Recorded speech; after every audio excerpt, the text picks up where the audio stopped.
હવે અહીંયા એક વસ્તુ આપણે સમજવાની છે કે પાવર ઇલેક્ટ્રોનિક્સની જરૂરિયાત શું છે. ઓકે, પાવર ઇલેક્ટ્રોનિકની શું જરૂર છે? તો પાવર ઇલેક્ટ્રોનિક એટલે basically it's a switch. Okay, તો સ્વિચની શું જરૂર છે? So let us try to understand that what is the need of that switching or what is the need of power electronics. Okay, આપણી જોડે સપોઝ એક circuit છે, 24 વોલ્ટ ઇનપુટ આપેલો છે અને આઉટપુટમાં મારે 12 વોલ્ટ જોઈએ છે. શું જોઈએ છે? આઉટપુટમાં 12 વોલ્ટ છે. તો what we can do is that DC to DC એટલે કે chopper DC to DC conversion આપણે કરી શકીએ. અને અહીંયા મારે જે રિક્વાયર્ડ 12 વોલ્ટ છે, આપણે અહીંયા હું એક રેઝિસ્ટન્સ લગાવું અને જો રેઝિસ્ટન્સ લગાવીશ ને વચ્ચે એક 2 પોર્ટ નેટવર્ક હોય તો અહીંયાથી આ પાવર આપણા લોડને ટ્રાન્સફર થશે અને એના લીધે કંઈક કરંટ ફ્લો થશે. ઓકે, અને એના લીધે આપણને પાવર ટ્રાન્સફર મળે. હવે આ જે બ્લેક બોક્સ છે, અત્યારે આપણે ડીસી ટુ ડીસી કન્વર્ટર રાખેલું છે, but it can be a resistance control or it may be a DC or switch control. તો રેઝિસ્ટન્સ કંટ્રોલ એટલે શું, એના ફાયદા શું, ગેરફાયદા શું, અને સ્વિચ કંટ્રોલ એટલે શું અને એના ફાયદા અને ગેરફાયદા. So let us try to understand that કે how to get that 12 volt at the output. સમજો, અહીંયા 24 વોલ્ટ છે, મારે જોઈએ છે 12 વોલ્ટ. કઈ રીતે લઈ શકું?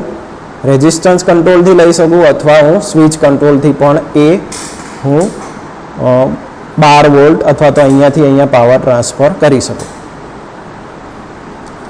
તો બે ટાઈપની મેથડ, એક છે રેઝિસ્ટન્સ કંટ્રોલ અને બીજું છે સ્વિચ કંટ્રોલ અથવા તો ડ્યુટી રેશિયો કંટ્રોલ. હવે રેઝિસ્ટન્સ કંટ્રોલનો એક એક્ઝામ્પલ આપું તો સપોઝ તમારી જોડે એક ડીસી મોટર હોય અને ડીસી મોટરની સ્પીડ કંટ્રોલ કરવી હોય તો આપણી જોડે બે મેથડ હોય છે. એક મેથડ છે આર્મેચર વોલ્ટેજ કંટ્રોલ મેથડ અને બીજી છે ફિલ્ડ કંટ્રોલ મેથડ. તો ડીસી મોટરમાં જો આર્મેચર સપોઝ શન્ટ મોટર છે તો શન્ટ ફિલ્ડ છે એમાં આપણે સિરીઝમાં એક રેઝિસ્ટન્સ લગાવી દઈએ અથવા રિયોસ્ટેટ લગાવી દઈએ અને એ રિયોસ્ટેટને જો કંટ્રોલ કરીએ તો ફિલ્ડ કંટ્રોલ થવાનું છે. એ જ રીતે આર્મેચરની સર્કિટમાં એક રેઝિસ્ટન્સ લગાવી દઈએ તો આર્મેચરના વોલ્ટેજ કંટ્રોલ થવાના છે અને એ રીતે આપણી જે સ્પીડ છે એ સ્પીડ કંટ્રોલ થવાની છે. બરાબર? તો અહીંયા પણ આપણી જે સર્કિટ હતી એમાં સપ્લાય વોલ્ટેજ છે, અહીંયા મારે 12 વોલ્ટ જોઈએ છે તો મેં શું કર્યું? અહીંયા એક રેઝિસ્ટન્સ લગાડી દીધો. હવે રેઝિસ્ટન્સ લગાવીશ એટલે શું થશે કે અહીંયા વોલ્ટેજ ડ્રોપ થવાના છે. there will be some voltage drop over here અને જે રિમેનિંગ વોલ્ટેજ હશે that will be available at this load રેઝિસ્ટન્સમાં આપણને અવેલેબલ થશે. ઓકે, હવે અહીંયા સમજવાની એ વસ્તુ છે કે is this method is efficient?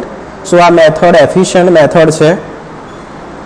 તો જવાબ છે ના, આ મેથડ એફિશિયન્ટ નથી. કેમ નથી?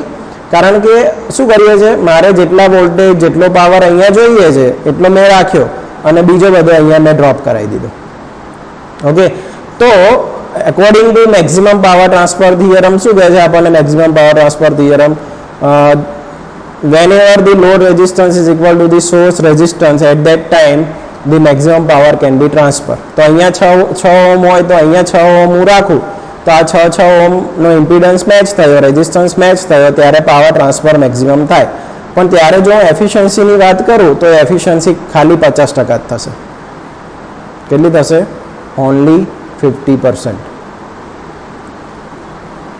તો this method is not efficient. કે એવું કહેવામાં આવે છે એકવાર તમે સ્વિચ કંટ્રોલ સમજ્યા અને પછી જો હું રિયોસ્ટેટિક કંટ્રોલ કરું then it's a crime. Okay, we should not do that. Laboratory purpose માટે ઓકે છે કે ભાઈ તમે લેબોરેટરી પર્પઝ માટે રિયોસ્ટેટ કંટ્રોલથી સ્પીડ કંટ્રોલ કઈ રીતે થાય બધું શીખો, but once you have studied power electronic circuits and the devices then even though if you are using this method then it's a crime. Okay, so we should not perform that crime. તો પછી આપણી જોડે બીજી કઈ method છે? તો બીજી આપણી મેથડ છે સ્વિચ કંટ્રોલ. એટલે શું કર્યું, જે મારો લોડ હતો એ લોડની અને સોર્સની સિરીઝમાં આપણે મૂકી દીધી સ્વિચ. શું મૂકી દીધું? સ્વિચ. તો હવે જ્યારે આ સ્વિચને હું ઓન કરીશ જ્યારે આ સ્વિચને ઓન કરીશ ત્યારે અહીંયાથી અહીંયા ટોટલ પાવર ટ્રાન્સફર થઈ જશે. એટલે when the switch is on, આપણે ડિજિટલમાં ભણી ગયા કે ડિજિટલમાં આપણે સ્વિચ ઓન હોય તો આપણે એને સ્વિચ ઓન એટલે એને 1 કહેતા હોઈએ છીએ. So when the logic is 1, જ્યારે સ્વિચ ઓન થશે ત્યારે આપણને આઉટપુટ વોલ્ટેજ મેક્સિમમ મળશે, કારણ કે અહીંયા આપણે આઈડિયલ સ્વિચ કન્સિડર કરીએ છીએ. આઈડિયલ સ્વિચ શું છે એ આપણે આગળ સમજીશું, પણ અહીંયા શું આપણે કન્સિડર કરેલી છે આઈડિયલ સ્વિચ. ઓકે, તો આઈડિયલ સ્વિચ કન્સિડર કરીએ તો અહીંયા કોઈ લોસીસ થશે નહીં, અને whatever is the power given at the input that will be given to the output. તો એફિશિયન્સી આપણને જો અહીંયા કોઈ લોસીસ ના થતા હોય ideally, then the efficiency will be 100%. હવે બીજી વસ્તુ છે કે when the switch is off, એટલે સ્વિચ ઓફ છે, સ્વિચ ઓફ હશે ત્યારે અહીંયા કોઈ પણ જાતનો કરંટ ફ્લો થશે નહીં. કોઈ પણ જાતનો કરંટ ના ફ્લો થાય તો ઓબ્વિયસલી અહીંયા કોઈ પણ પાવર ટ્રાન્સફર મળશે નહીં.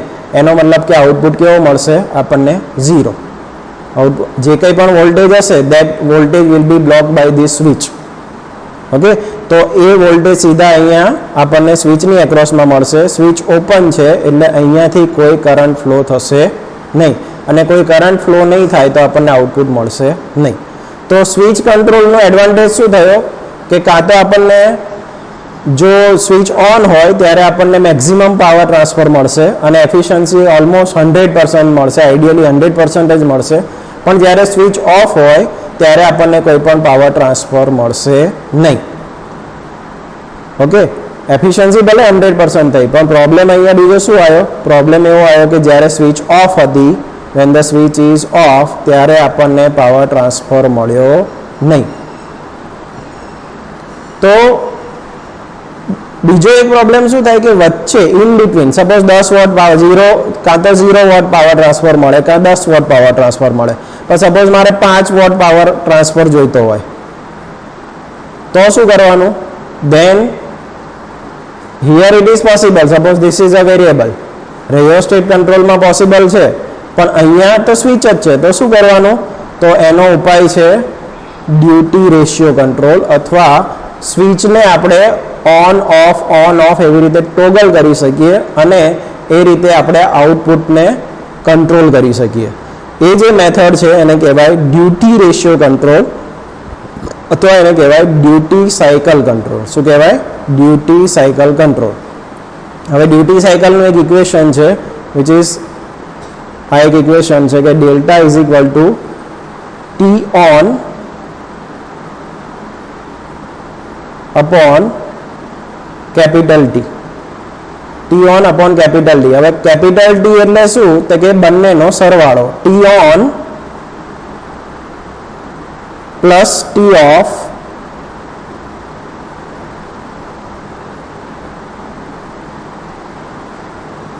ટી ઓન અને ટી ઓફ બંનેનો સરવાળો કરીએ તો આપણને મળે કેપિટલ ટી. તો આ છે આપણું ડ્યુટી સાયકલનું ઇક્વેશન. શું છે? ડ્યુટી સાયકલનું equation. Duty cycle delta is equal to T on upon T on plus T off, એટલે કે કેપિટલ ટી, એટલે કે કેપિટલ ટી. ઓકે, તો અહીંયા જો હું ટી ઓન વેરી કરું તો આ ડ્યુટી સાયકલ વેરી થશે, અને ડ્યુટી સાયકલ વેરી થશે તો આઉટપુટ ચેન્જ થશે. Let S C that. શું થાય?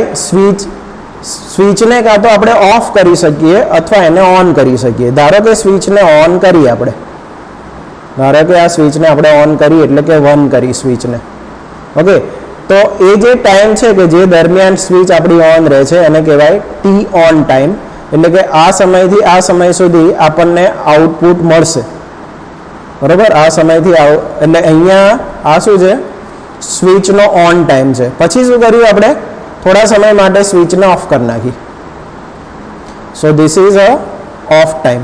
અહીંયા આપણે સ્વિચને ઓફ કરી, સ્વિચ ઓફ. પાછી સ્વિચને ઓન કરીએ, ઓફ કરીએ. હવે જ્યારે સ્વિચને ઓન કરીએ ત્યારે આપણને આઉટપુટ મળશે. આ શેનું વેવફોર્મ છે? આઉટપુટ વેવફોર્મ છે. તો જ્યારે સ્વિચ ઓન હતી ત્યારે અહીંયા આપણને વોલ્ટેજ મળશે. અને જ્યારે સ્વિચ ઓફ હતી ત્યારે આપણને વોલ્ટેજ મળશે નહીં.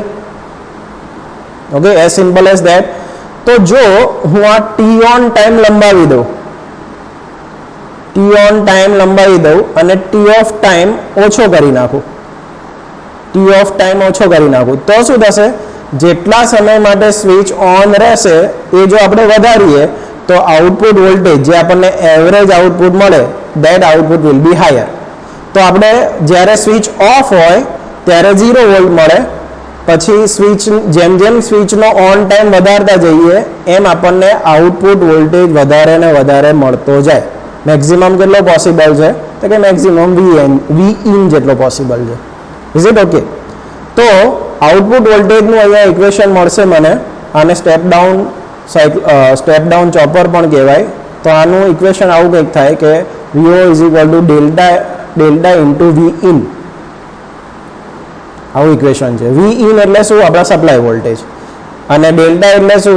તો હમણાં આપણે શીખ્યા કે delta is equal two duty cycle. Duty cycle is T on upon T on plus T off. એટલે કે જો ટી ઓન ટાઈમ વધારો તો આપણને આઉટપુટ વોલ્ટેજ વધારે મળે. Okay, so that particular control is called as a switching control. તો switch control is efficient. Switch control is efficient. એની એફિશિયન્સી કેવી હોય?